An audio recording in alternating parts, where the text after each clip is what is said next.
blamed for the crime, viewed with suspicion and told to hush it up. Many women who experience sexual assault in Pakistan say this is what they face. But amidst this victim shaming, the country's leader, Prime Minister Imran Khan, has gone on television and appeared to do the same. Last month, he told an interviewer, I quote, "If a woman is wearing very few clothes, it will have an impact on the man unless they are robots," unquote. And in April, during a live chat broadcast on state television, Khan urged women to wear a veil to avoid sexual assault, saying, "It is so that there is no temptation in society." Activists say his comments reinforce common public perceptions that women invite their assaults, and they say that attitude needs to change. Uma Emin Raja is getting ready to go out. But choosing what to wear in Pakistan is a fraught decision. Women can be judged harshly for how they dress in the conservative country. She'd like to just put on what she wants and be done with it. I always say that there's nothing that makes me more happy than seeing women owning who they are and kind of, breaking stereotypes and putting a full stop there, because if one woman decides to do that, that changes the fate of an entire generation. A generation of women who are still fighting for basic rights. Just recently, an interview with Prime Minister Imran Khan unleashed fresh protests. He said that wearing a veil would stop men from being drawn into temptation, implying women were at fault for sexual violence. His remarks caused uproar amongst rights activists. I think here he has discriminated and he put all the blame and burden over women dress. That was not fair. He should have addressed to men as well. So I think that was totally unfair with women of Pakistan. Many women in Pakistan have already experienced sexual violence, including Uma. When she was 6, her parents left her alone with a male friend of the family. She trusted him, but he abused that trust. Uma wants to convince other women to speak openly about sexual violence. She says it's the only way to change prevailing attitudes that blame victims for sexual assaults rather than perpetrators. When we are a collective voice, we'll make a difference. We don't need to be ashamed that it happened to us. The burden of proof, the shame lies with the ones who do that. So this is something I think protests are making a huge difference in Pakistan. But fundamental change may be elusive until those in power get behind their cause. And for more on this, I'm joined by Binish Javed from DW Asia. Binish, women's groups are outraged over Imran Khan's recent comments. Is Imran Khan misogynistic? Hi, Paresh. Imran Khan does continue to disappoint Pakistani women. He has repeatedly given statements that women rights campaigners say undermine the gravity of sexual crimes against Pakistani women. They say they are appalled by his naive approach to a very complex problem, and blaming women and their clothing for heinous crimes like rape is a humiliation to all those who have suffered. They also say that publicly saying that men cannot control their temptation unless they are robots. These kind of statements give validation and encouragement to men that they can go and harass any woman they want as long as they think that she is not properly dressed. I'm wondering if this approach to women's issues offers him any political advantage. Yes, absolutely.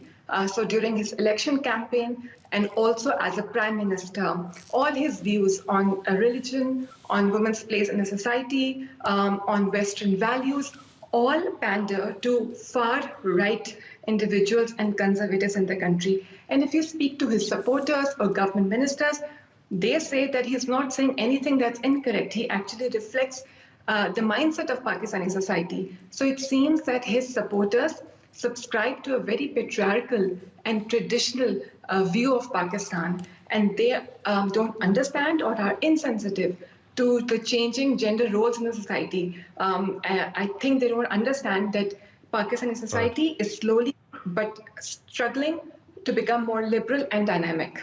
Binish, you have grown up in Pakistan, spent a lot of time over there. I wonder how this pandering to the conservative elements of Pakistani society impacts daily life for a woman in Pakistan. Yeah, I have grown up in Pakistan, and I tell you that I was brought up very differently from the way my brothers were brought up. Women from their childhood are taught to behave a certain way. They are taught that they need protection, that they are submissive.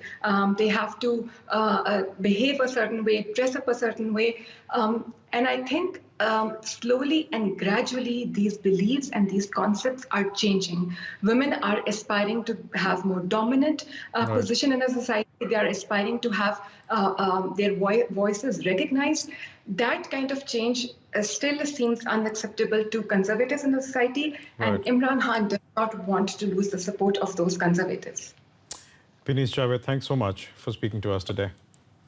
Thank you. In neighboring India, misogyny has taken an ugly, unsettling turn. Recently, a little over 80 Muslim women discovered they had been put up for sale on a newly created app by unknown people. The app, called Sulli Deals, offered the women up as deals of the day using photographs from their social media profiles. This is a screenshot shared on Twitter by one of the women targeted. Sulli is a slur directed against Muslim women in India.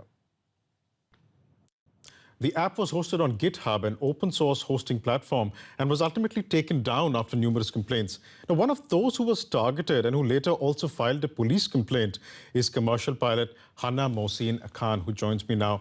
Hana, welcome, and thanks so much for joining us today. I'd just like to begin by asking you how you are doing since you became aware you had been targeted in this way. Thank you so much for having me.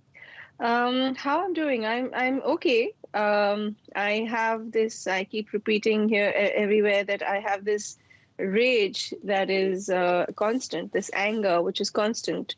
So I've compartmentalized it. I am doing my work and I am doing other things, but I've also this underlying hate, anger and rage just doesn't go away. So other than that, I'm doing okay. Now, why do you think you and other Muslim women were targeted in this way? Well, so interestingly, I am not a political account. I don't write politics. There's nothing that I fight against. I don't say bad things about people online because of the work that I'm in. And I was still targeted. So that is, it's completely transparent why that happened. It's because I was a Muslim woman who had a voice. All the women who were targeted are all educated women. They're women who, have a presence on social media. When they talk, people listen.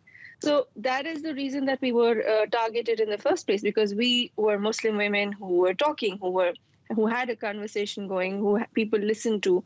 We didn't fit into their narrative of this Muslim woman, that fake narrative that they want everyone to believe, that we are Muslim women are oppressed and somehow don't have rights, which is absolutely incorrect. We're right here in front of you and saying that this is incorrect, which is why I think all of us were targeted. Is this something that's particularly far worse for Muslim women, given the fact that women in general in India are, educated women particularly, are targets on social media? Absolutely. It's like fighting on every front, women, as you said, there's this patriarchal, society that surrounds us. We have to fight so much and work so hard to do what we're doing to get where we are, fight mindsets, fight people who are saying that we cannot do what we want to do, people telling us how to walk, what to wear, what to eat, etc., etc., and you still make it. So you are already fighting with so many elements, and then along comes these hate, gangs, and they are auctioning us online. So it's just like it feels as if you're just fighting so many different fronts. And that, I think, is absolutely unfair for any human being in the world, and especially women in India. We are already fighting so many things, and you add this to us also. So we are strong. We are strong enough to retaliate. But Right. do we need to be like this? Do we need to be this way? Do you think the targeting of Muslim women in particular has become more pronounced in recent years? And if so, why? See, absolutely. I think, I like to talk about how in ancient times, women were all, until date, women are supposed to be the soft target of a community. So community that has already been targeted on different levels, lynching has become commonplace. All of that's already, so normal here. No, it's become normalized. Now you come to that, so they think that we are the soft targets. Now, you've also filed a police complaint in this matter. How hopeful are you that the police will actually act?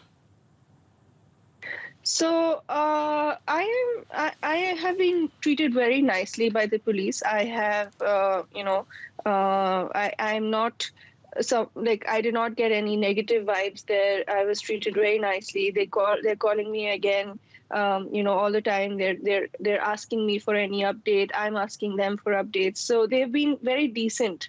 Right. So far, and Delhi police actually made an FIR without anyone else doing an FIR in Delhi yet, and the Women's Commission has spoken about it without, it was an FIR in Noida that happened, and so I am pretty hopeful that they might come, they might get to the bottom of this.